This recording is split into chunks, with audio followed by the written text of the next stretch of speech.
Favorite Christmas, your favorite birthday, anniversary. Think about the best gift you ever got. Got that in mind? I'm going to take a nap this afternoon, you know that? Things aren't going to work for me. I'm just going to go to sleep. Best gift you ever got. Got it in mind? What was it? Ice skates? Cool. What's that? A rocking horse. Wow. Guns and holster. That was last week, right? Okay. Someone else? Someone else? Diamond ring. Woohoo! Oh. You're looking out of the Cracker Jack. Yeah.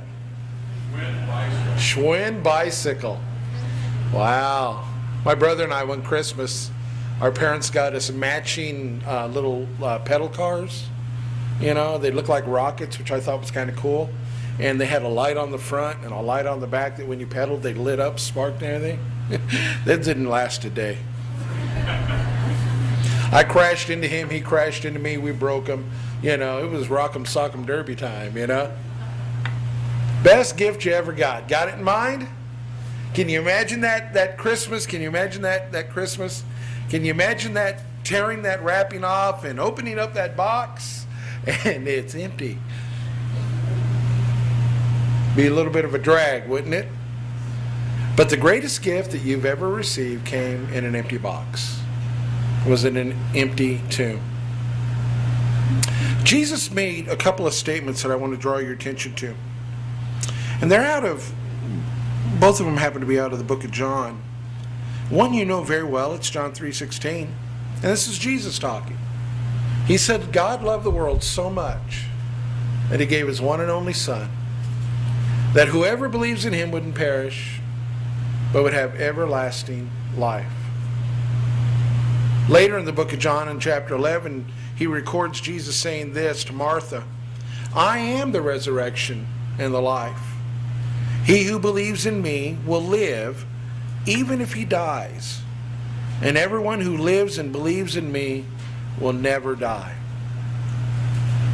Jesus made the promise of life to those whom he preached to. He told them that if they would trust him, that he would give them life. And that's why the greatest gift that was ever given was an empty tomb. Because that one who was dead was now alive. He had demonstrated to them in the time before his crucifixion a quality of existence that they just couldn't fathom. It was one that was beyond their comprehension, beyond their experience. For you see, they looked at Jesus and they saw in him something that was different. People were drawn to him like they were kind of drawn to John.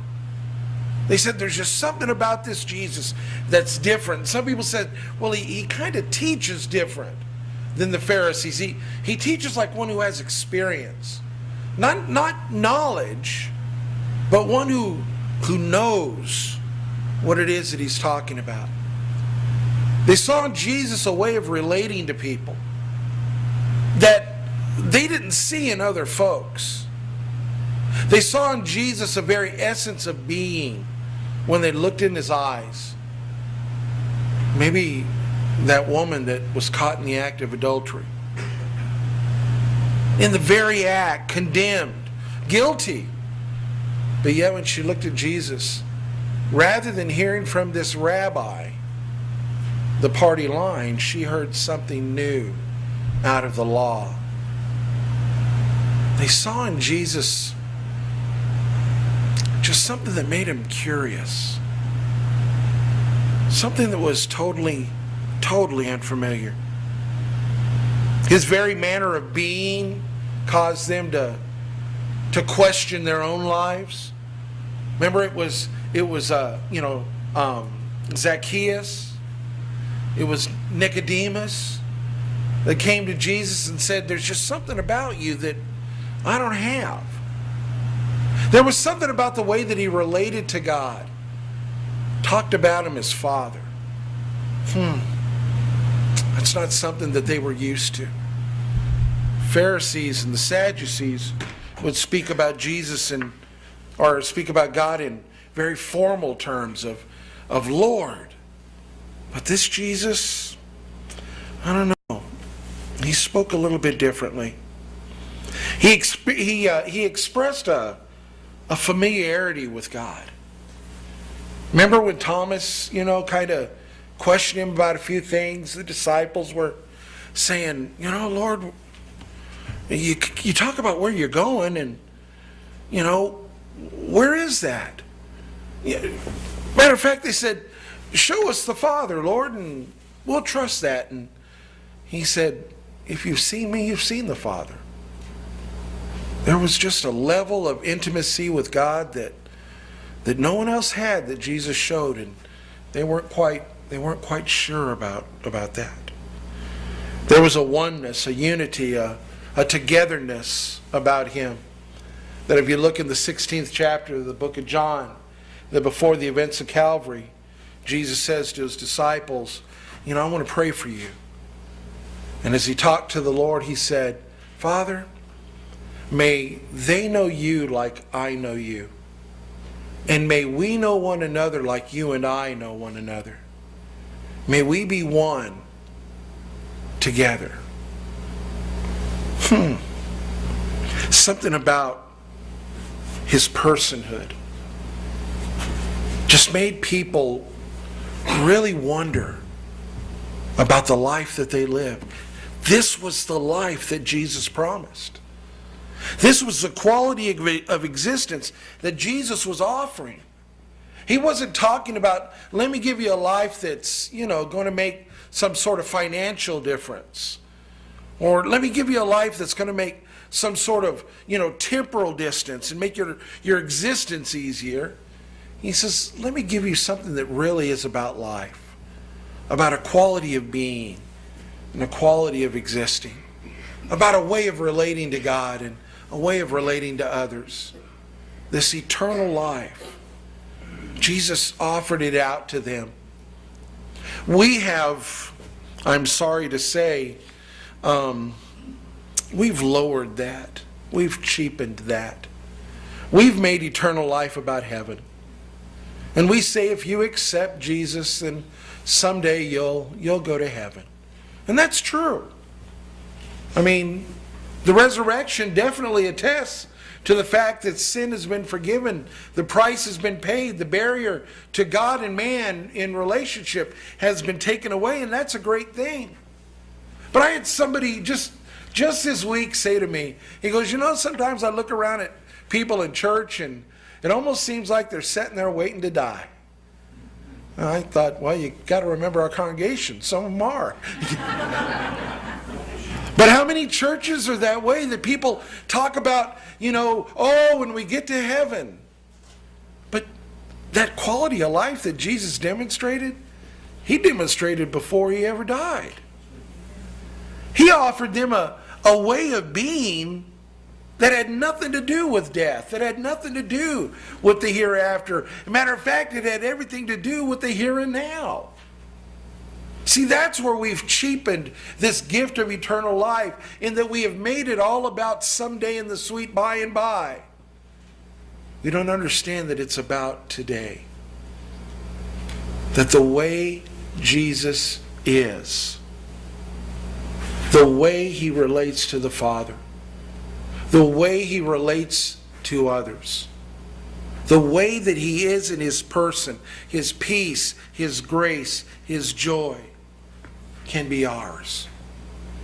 How do I know that's true? Because he did arise.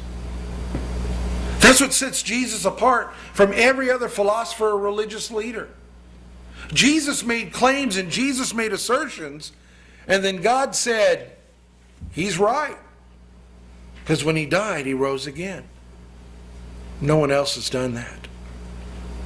No one else has been validated in that way, but Christ has been. So on this Easter Sunday, I want to lay before you your response to this offer of life. One, you can dismiss it. You can dismiss it as being a manifestation of his divinity. Oh, well, Jesus was just the way Jesus was because he was God. And you know, this is an action that Christians do. Okay, this is not something that non-believers do. Non-believers, they got a lot of other questions. Christians are the ones that say, well, we accept that Jesus was God in the flesh, and so we write off to the quality of existence that he lived and the quality of life that he offered.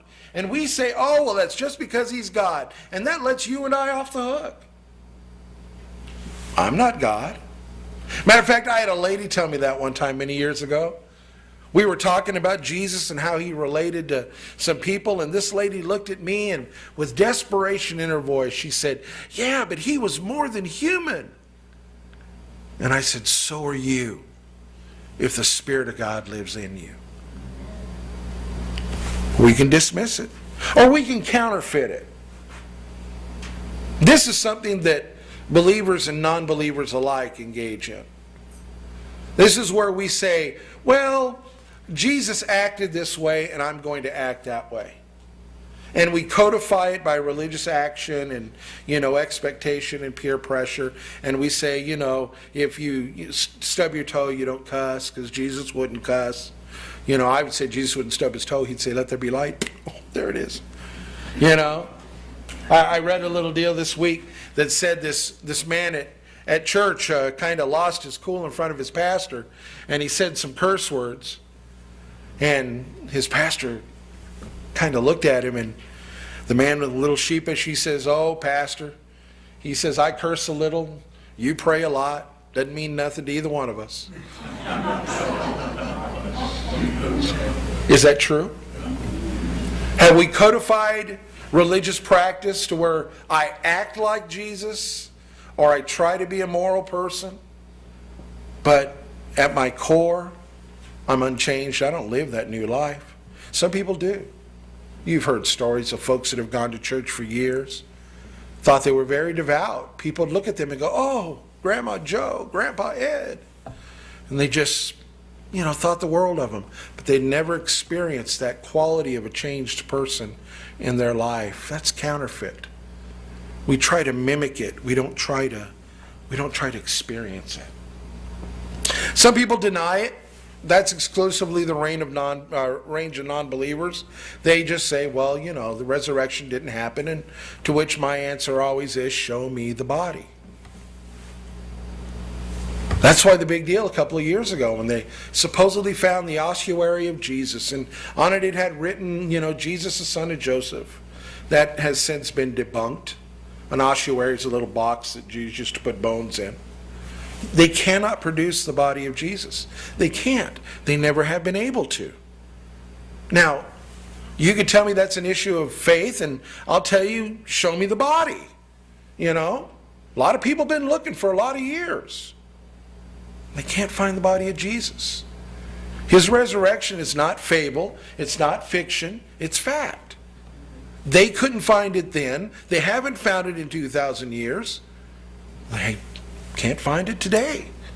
It is a fact that Jesus is resurrected. We can deny it. We can say no. But you understand, in denying it, all we're trying to do is forestall the claims that Jesus made. So we can dismiss it, we can counterfeit it, we can deny it, or we can accept it. And I don't mean accept Jesus as Lord. I'm not talking about that. That's part of it. I'm talking about accepting the fact that Jesus came to offer a quality of life that you'll find nowhere else. You won't find it in church.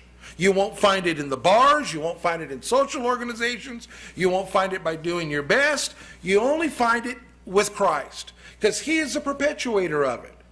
Not only is he the author of physical life, but he is the author of the fulfillment, the abundant, the eternal life. And you'll find it nowhere with him. Nowhere but with him. So when we go to an empty tomb and we look in it and we go, there's nothing here. That's good news. The greatest gift you ever got came in an empty box. Because he got up. And he validated the claims that he made. God validated the claims that he made. The life he said I live, you too can live. So I throw it to you this way. I give you two things to think about on this marvelous Resurrection Sunday. One, do you understand that Jesus died for you? He didn't just die.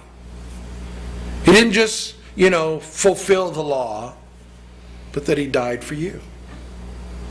Two, do you understand that he rose from the dead in order to demonstrate to you a new life? A new life he promises to you. And it's not about the hereafter. It's about the here and now. Read the book of 1 Corinthians. Read the book of 2 Corinthians. Paul talked to the church at Corinth about this very issue.